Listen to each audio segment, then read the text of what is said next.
जय हिंद। तीसरे वीडियो के साथ मैं उपस्थित हूँ। मैंने कहा था कि मोर पखा सिर ऊपर राखी हो, गुंज की माल गरे पहिरोंगी, ओढ़ पितंबर लय लपटी बन गोधन ग्वारिन संग फिरोंगी, भाव तो वो ही मेरो रस खानी सो तेरे कहे सब स्वांग करोंगी, या मुरली मुरलीधर की अधरा न धरी अधरा न धरोंगी, या मुरली मुरलीधर की अधरा न धरी अधरा न धरोंगी। चलिए शब्दों की बारीकियां, शब्दों के जो अर्थ हैं सो पहले समझ लें। मोर पखा, मोर का पंख, सिर सर, ऊपर पर, राखी हो रखूंगी। रखूंगी क्यों बोल रहा हूं मैं? क्योंकि गोपियां बोल रही हैं इसीलिए। गुंज, गुंज का मतलब होता है जंगली फूल। वैजंती माला, वैजंती फूल की माल की परसर्ग है, अब जानते ही हैं, संबंधबोधक संबंधवाचक। माल यानी माला, गरे यानी गले, पहिरोंगी पहनूंगी, ओढ़ यानी ओढ़कर, पीताम्बर पीली चादर जिस पर भगवान राम राम राम राम, श्री कृष्ण हरे कृष्ण लिखा हुआ होता है। पुजारी लोग, पंडित लोग पहना करते हैं, ओढ़ा करते हैं। लय यानी लेकर, लपटी वही डंडा वो लाठी छोटी सी, बन, बन यानी बनकर, गोधन, बन गोधन ग्वारिन संग, बन बनकर भी और बन जंगल भी, दोनों अर्थ हैं। गोधन यानी गाय, ग्वारिन यानी ग्वालिनों के संग यानी संग संग, फिरोंगी घूमूंगी। भाव तो यानी मन को भाना, जो भाता है वो ही यानी वही जो कुछ, मेरो मुझे, रसखान रसखान कहते हैं, सो यानी सो, तेरे कहे यानी तेरे कहने पर, सब स्वांग करोंगी। स्वांग नाटक, दिखावा, स्वांग भरना अर्थात वैसा ही करना, किसी की नकल करना कहिए, वैसा ही करना मतलब जो मन में बसा हो उसी के अनुसार करना। स्वांग करोंगी करूंगी, या मुरली, यानी वह मुरली, मुरलीधर यानी भगवान श्री कृष्ण की परसर्ग है, संबंधवाचक का। अधरान यानी होठों पर, धरी धारण जो की गई मुरली, अधरा यानी होठों पर, नो यानी नहीं, धरोंगी धारण करूंगी। भगवान श्री कृष्ण कौन ऐसा है जो श्री कृष्ण के रस में, उनके भक्ति रस में न डूबा हुआ हो? मतलब गोकुल के कण कण, हिस्से हिस्से, जर्रे जर्रे में श्री कृष्ण बसते हैं। हर जगह कहाँ नहीं है वे? एको हम द्वितीयो नास्ति वाली बात है। संस्कृत में कहते हैं, एक वाहंग जगत यत्र द्वितीया का ममा परा, पश्येता दुष्ट मय्य व विशंतो मद विभूतिया। ईश्वर ने खुद कहा है, माता दुर्गा बोलती है कि मैं ही तो हूँ, जब राक्षसों का वध करती है मैं ही तो हूँ, कौन है इसके अलावा? एक मैं हूँ, मेरे अलावा कोई नहीं। सब मुझसे जन्म लेकर सब मुझ में ही, मेरे हिस्से हैं, सब मुझ में ही आ जाते हैं। इसलिए और भगवान श्री कृष्ण वे भी उन्हीं के रूप हैं, वे भी उनसे जुड़े हुए हैं, सब तो एक ही। जब जैसी भावनाएं हुई हैं सनातन धर्म ने, वैसी वैसी कल्पना अकल्पना कर रखी है।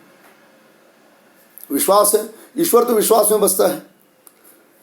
तो जहां भगवान श्री कृष्ण थे वहां गोपियां भी थी, ग्वालिनें भी थी, और उनके संग वे रास रचाते थे, घूमते थे, खेलते थे। अब कंस का वध करने के बाद वे चले गए कहाँ? द्वारकापुरी, उन्होंने अपनी नगरी बसा ली। वहां जाने के बाद आना भूल गए। हालांकि जाने से पहले उन्होंने गोपियों से वादा किया था कि मैं आऊंगा, लेकिन आए नहीं तो अब गोपियों को हो गई परेशानी।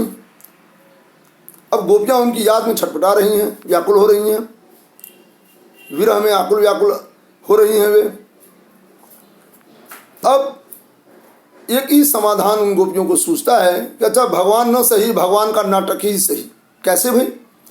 तो श्री कृष्ण तो स्वयं आएंगे नहीं, वे तो निठुर हैं, निष्ठुर हैं, कठोर हैं, छोड़कर चले गए। तो हम गोपियों में से कोई एक भगवान श्री कृष्ण का स्वांग भरे, अर्थात भगवान श्री कृष्ण का रूप धारण करे, और हम उस रूप को देखकर संतुष्ट हो लेंगी कि चलो भगवान न सही, उनके नकली रूप ही सही, लेकिन नकली मरा मरा करके यदि वाल्मीकि राम राम रटने लगे और महान संत हो गए तो नकली श्री कृष्ण को देखकर नकली वह रूप रहा कहाँ? आंखों में ही सब कुछ बसता है, रूप भले ही नकली हो लेकिन आंखों में तो श्री कृष्ण की छवि बसी है, और उन आंखों में बसी हुई छवि उस नकली रूप में, तथाकथित नकली रूप में प्रविष्ट हो जाएगी, अवस्थित हो जाएगी। तो फिर वह रूप नकली कहाँ रहा, वह तो असली हो गया ना। यही बोलती हैं गोपियां कि फिर उस रूप के दर्शन करके हमें अनुभव होगा कि हमने अपने आराध्य के दर्शन कर लिए। रसखान बोलते हैं गोपियों के माध्यम से, बल्कि कहीं ना कहीं उनकी भी इच्छा है, वे भी सोचते हैं कि मैं भी गोपी होता तो उनके दर्शन इसी तरह से करता। अब क्या है, शब्दों के अर्थ तो मैंने बता दिए। गोपियां बोलती हैं, अब उनमें से कोई एक गोपी तैयार होगी, तो जो तैयार होगी वह क्या बोलते हैं, उसकी एक शर्त है।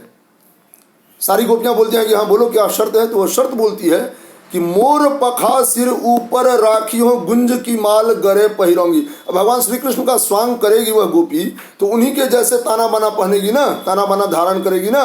तो मोर पखा भगवान श्री कृष्ण के सिर पर क्या है, मोर का पंख है, तो वह भी बोलती है कि मैं मोर का पंख लगाऊंगी। ठीक, गुंज यानी वैजयंती की माला गले में भी पहन लूंगी, दोनों काम करूंगी। फिर ओढ़ पीतम्बर यानी पीताम्बर पीली चादर जो है वह ओढ़ कर, लय लकुटी, लकुटी यानी वह डंडा लेकर, वन गोधन यानी जंगल में, गोधन यानी गायों के संग, ग्वारिनों के संग, गायों और ग्वारिनों के संग मैं जंगल में भी घूमूंगी, सब कुछ करूंगी। मोर का पंख लगा लूंगी, गुंज की माला पहन लूंगी, पीताम्बर ओढ़ लूंगी और गायों और ग्वालिनों के संग मैं जंगल में भी चली जाऊंगी, घूमूंगी फिरूंगी।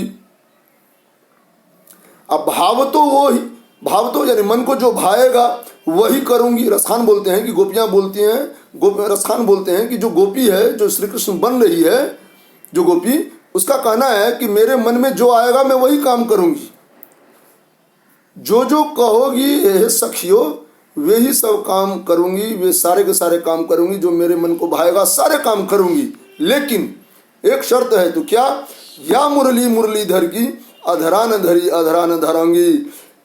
भगवान श्री कृष्ण ने जिस मुरली को अपने होठों से लगाया उस मुरली को मैं अपने होठों से नहीं लगाऊंगी, नहीं लगाऊंगी, नहीं लगाऊंगी। अब प्रश्न उठता है कि सारे तौर तरीके तो भगवान श्री कृष्ण के अपना लिए, मुरली को होठों से क्यों नहीं लगाएगी वह गोपी? तो गोपियों को ईर्ष्या होती है, डाह होती है, जलन होती है कि हम श्री कृष्ण की इतनी भक्त सो बनती हैं, हम इतनी भक्ति करती हैं हम गोपियाँ, फिर भी भगवान श्री कृष्ण हमें इतने निकट नहीं रखते जितने निकट अपनी उस मुरली को रखते हैं। अर्थात गोपियाँ मुरली को सौतिन के समान मानती हैं और उन्हें जलन होती है कि हम सब इतने नज़दीक होकर भी इतने करीब नहीं हैं, इतने नज़दीक होकर भी इतने नज़दीक नहीं हैं जितने नज़दीक में यह मुरली रहती है, यानी उनके होठों पर बसती है। काश भगवान श्री कृष्ण हमें इस तरह सो अपने निकटस्थ बैठाते, अपने हृदय में स्थान देते। नकल करने के बावजूद वे जानती हैं कि नकल है, बिना मुरली के भगवान श्री कृष्ण की कल्पना ही नहीं हो सकती, लेकिन गोपियां मुरली से इस कदर चिढ़ती हैं कि वे सब कुछ तो करेंगी लेकिन मुरली होठों पर नहीं रखेंगी, क्योंकि वे सपने में भी, नकली जीवन में भी सौत को बर्दाश्त करना नहीं जानती। उन्हें जलन होती है, ईर्ष्या होती है, उन्हें लगता है कि मुरली ने हमारा स्थान सो छीन लिया, हमारा स्थान सो हटा लिया वहाँ से। यहाँ देखिए क्या एक है, अधरान धरी, अधरान और अधरा न, यह यमक अलंकार है। आपको जब अलंकार पढ़ाऊंगा तब आप समझ जाइएगा। आखिर में है कि कानन दय अंगुरी रहिबो जब ही मुरली धुनि मंद बजई है, अमोहनी तानन सौर सखानी अटाचढ़ी गोधन गई है तो गई है, अटेरी कहो सिगरे ब्रज लोगनी काली कहू कितनो समुझई है, अमाई रिवा मुख की मुस्कानी संहारी न जई है न जई है न जई है। गोपियां श्री कृष्ण के प्रेम में पागल हैं और गोपियों की जो माताएं हैं वे नहीं चाहती, क्योंकि भगवान श्री कृष्ण जब भी मुरली बजाते हैं गोपियां दौड़ी चली जाती हैं। अब घर के काम काज कौन करे, उनकी माएँ, उनके पिता, उनके घर के लोग सारे के सारे परेशान। आजिज आ चुकी हैं गोपियों की माएँ, बहुत व्यथित हो रही हैं और श्री कृष्ण को मन ही मन बुरा भला भी कहती हैं। काननी दय, कानन यानी कानों में, दय यानी देकर, अंगुरी यानी अंगुलियां, रही वो रहूंगी, जब ही यानी जब भी, मुरली भगवान श्री कृष्ण का वह उपकरण जिसे वे फूंक कर, एक विशेष प्रकार का बाजा जिसे वे बजाते हैं, धुन यानी धुन, मंद यानी धीरे धीरे बजई हैं, बजाएंगे। मोहनी, मोहनी यानी मोहने वाली, तानन यानी तान, सुर, आलाप, सो यानी सो से, रसखानी रसखान बोलते हैं। अटा चढ़ी, अटा यानी अटारी, भवन, चढ़ चढ़कर, गोधन, ऐसे गोधन मतलब गाय होता है, लेकिन यहाँ गोधन का मतलब हो जाएगा भगवान श्री कृष्ण। यहाँ गोधन मतलब गाय नहीं, यहाँ गोधन गायों के जो धन है, गायों के जो धन है, तो गायों की संपत्ति, गायें चाहती हैं कि हमें भगवान श्री कृष्ण चराएं, इसीलिए गोधन यहाँ भगवान श्री कृष्ण। गई है तो गई है, गाएंगे तो गाएंगे। टेरी कहो, टेरी यानी पुकार कर, जोर से बुलाकर, कहो यदि कहेंगे, शीघ्रे यानी सारे, ब्रज लोगन यानी ब्रज के जितने भी लोग हैं सब, काल यानी कल, को यानी कोई, कितनों कितना भी, समझई है यानी समझाएंगे तो समझाएंगे। माई री, ए माई यानी माँ, री संबोधन है, ए मेरी माँ, ए री माँ, अरी माँ जो बोलिए। वाह यानी उस, मुख की यानी मुँह की, मुस्कान यानी मुस्कुराहट, संहार यानी संभाले, नौ यानी नहीं, जय है न जाएगी, न जई है न जाएगी, न जई है न जाएगी। बात यह है कि गोपियों की माताएं बहुत गुस्से में हैं और वे प्राय सभी गोपियों के घरों में यही हाल है। तो किसी एक गोपी की माँ ने अपनी बेटी से कहा कि खबरदार, अब से कभी घर से बाहर मत जाना, क्योंकि तू कामकाज तो करती नहीं, निकल भागती है तू, बस मुरली की धुन सुनने भर की देर है, चली जाती है, नहीं जाना है, एकदम नहीं, भूल कर नहीं, ठीक है, नहीं तो समझ ले। जैसा कि अमूमन होता है, माएँ डांटती डपटती हैं, मुझसे बुरा कोई नहीं होगा, फिर घर में आना मुश्किल हो जाएगा वगैरह वगैरह, तरह तरह से सो डराया जा रहा है उस बच्ची को, उस गोपियों को, उस गोपी को, उन गोपियों को डराया जा रहा है उनकी माँओं के द्वारा। एक गोपी बोलती है, जिसकी माँ उस तरह उसे इस तरह डांटती है, तो वह बोलती है कि ठीक है मैं नहीं जाऊंगी, है ना, मैं कानों में उंगली दे लूंगी। जब भी भगवान श्री कृष्ण, तो बोलती हो ना कि श्री कृष्ण की मुरली की धुन सुनकर तुम चली जाती हो, तो जब भी भगवान श्री कृष्ण मुरली बजाएंगे तो मैं कानों में उंगलियां डालकर बैठ जाऊंगी, न धुन सुनूंगी न जाऊंगी, ठीक। मोहनी तानन सौर सखानी, अटा चढ़ी गोधन, गई है तो गई है। यदि फिर भी तुम्हारा मन नहीं मानेगा, मान लो भगवान उनकी मुरली की धुन सुनकर हम नहीं जाएंगी, मैं नहीं जाऊंगी, तो हो सकता है वे अपने भवन की छत पर चढ़ जाए और वहां से हमें दिखा दिखाकर मुरली बजाएं, तो भी मैं नहीं जाऊंगी। वे गाएंगे तो गाएंगे, अपने महल की छत पर अटारी पर चढ़कर गाएं तो गाएं, मैं फिर भी नहीं जाऊंगी। टेरी कहो शीघ्रे ब्रज लोगन, काली कहूँ कितनों समझई हैं। यानी ऐसा भी हो सकता है, जो कि असंभव है, कि आज तुम मुझे रोक रही हो और कल तुम ही बोलोगी कि अच्छा कोई बात नहीं, हम सब जाती हैं, हम सारी महिलाएं, हम सारी युवतियां और ब्रजभूमि के सारे लोग जाते हैं उनकी मुरली की धुन सुनने को, तू भी चल, तू भी चल। जब तक मैंने रोका, अब तो मैं भी जा रही हूँ सुनने के लिए, इसलिए तुझ पर रोक लगाना अब मेरे वश में भी नहीं और यह उचित भी नहीं। जब सब जा रहे हैं तो तू ही क्यों बैठेगी बेटी, तू भी चल। तो भी मैं नहीं जाऊंगी माँ, मैं खुलकर बोल देती हूँ। सारे ब्रज के लोग भी यदि मुझे कल बोलेंगे कि मुरली की धुन सुनने के लिए चलो, यहाँ तक कि तुम भी बोलोगी, तो मैं नहीं जाऊंगी, नहीं जाऊंगी, नहीं जाऊंगी। लेकिन यहाँ भी एक शर्त है, एक शर्त है। क्या है शर्त? तो शर्त यह है कि माई रिवा मुख की मुस्कान, संहारी न जई है, न जई है, न जई है।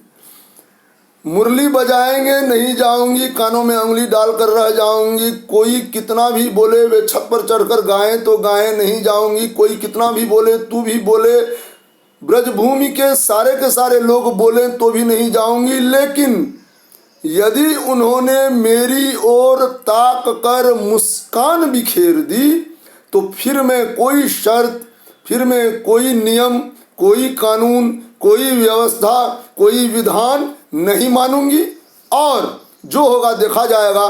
फिर मैं अपने आप को न रोक पाऊंगी, क्योंकि उनके होठों की मुस्कान इतनी प्यारी है। मुरली की धुन बहुत प्यारी है, लेकिन उस धुन से भी कहीं अधिक प्यारी है उनकी मुस्कान, जिसे रोक पाना मैं क्या, त्रिलोकी नाथ जो हैं उनके लिए भी असंभव है। फिर मेरी क्या औकात, मैं तो एक नन्ही सी जान हूं। भाव यह है कि भगवान श्री कृष्ण की लीलाएं मन मोह लेती हैं, चाहे उनका मुरली फूंकना हो, मुरली बजाना हो, या गायों को चराना हो, या फिर गोपियों के संग रास रचाना हो। इन सब के बावजूद उनके होठों की जो मोहनी मुस्कान होती है वह किसी को भी विह्वल कर दे सकती है, किसी की भी जान अपने वश में कर सकती है। समस्त सृष्टि ही तो उनकी मुस्कान की एक झलक है। ये जो प्रकृति खिलखिला रही है ना, भगवान श्री कृष्ण मुस्करा रहे हैं। ये जो दिन उगता है ना, भगवान श्री कृष्ण मुस्करा रहे हैं। और रात होती है, उनकी मुस्कान गायब है उनके होठों से। सूर्योदय होते ही उनकी मुस्कुराहट धीरे खिलखिलाहट में और फिर हंसी में बदलने लगती है। वे न मुस्कराए, दुनिया ही नहीं रहेगी, कुछ नहीं रहेगा, कहीं नहीं रहेगा। उनका होना ही इस बात का, उनका मुस्कराना ही इस बात का द्योतक है कि सृष्टि है, सामाजिकता है, सकारात्मकता है और सम्यक रूप है, सद्भाव है, एकता है, अखंडता है, निष्ठा है, एक निष्ठा है। जय हिंद।